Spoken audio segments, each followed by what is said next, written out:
আজকে আমরা দেখব যে ভেক্টর গুণন কেন দুই প্রকার, কেন তিন প্রকার বা চার প্রকার হইল না। ঠিক আছে, তো আমরা যদি সবার প্রথমে দেখি যে আমাদের কাছে একটা ভেক্টর আছে এ, তার সাথে থিতা কোণে আরেকটা ভেক্টর আছে ভি।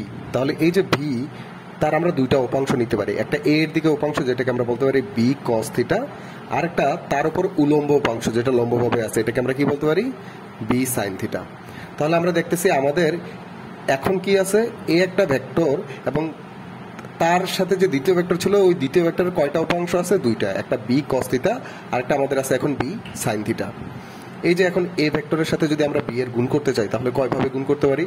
প্রথমত তার আনুভূমিক উপাংশ একবার গুণ করতে পারি, দ্বিতীয়ত আমরা তার উলম্ব উপাংশ গুণ করতে পারি। এই জন্যই ভেক্টর গুণন কয় প্রকার হয়? দুই প্রকার, কারণ উপাংশের মাধ্যমে আমরা ভাগ করতে পারি কয়ভাবে?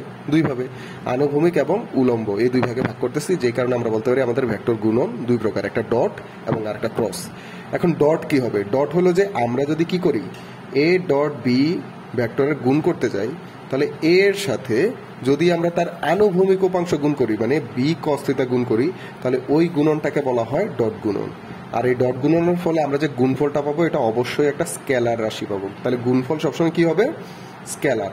তাহলে এটা আমরা মনে রাখবো যে গুণফল স্কেলার, আর যেই কারণে এটাকে স্কেলার গুণনও বলা হয়। ঠিক আছে, তারপর যদি আমরা দেখি যে আমাদের ক্রস গুণন, তাহলে ক্রস গুণন কি হবে? যে আমরা লিখবো এ ক্রস বি, এটার গুণনে আমরা কি করবো, এখন এর সাথে আমরা তার বি এর উলম্ব উপাংশ গুণ করবো। আর বি এর উলম্ব উপাংশ কত? B sine theta. অর্থাৎ আমাদের কি আসতেছে, A cross B is equal to A B sine theta. আর তাদের গুণ করলে আমরা একটা কি পাবো? ভেক্টর রাশি পাবো। তাহলে এখানে দেখো, এখানে এ বি সাইন থিটা দেওয়া আছে, কোনো ভেক্টর রাশি দেওয়া নাই। ওই ভেক্টর রাশিটাকে আমরা দিক এখানে দিয়ে দিব, যেটাকে আমরা ইটা দিয়ে প্রকাশ করি। আর এটাই হলো কি আমাদের A cross B is equal to eta A B sine theta.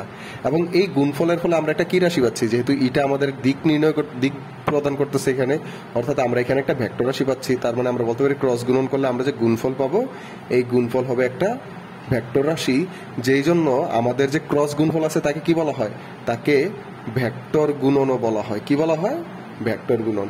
আমরা বলতে পারি যে ভেক্টর গুণন কেন দুই প্রকার?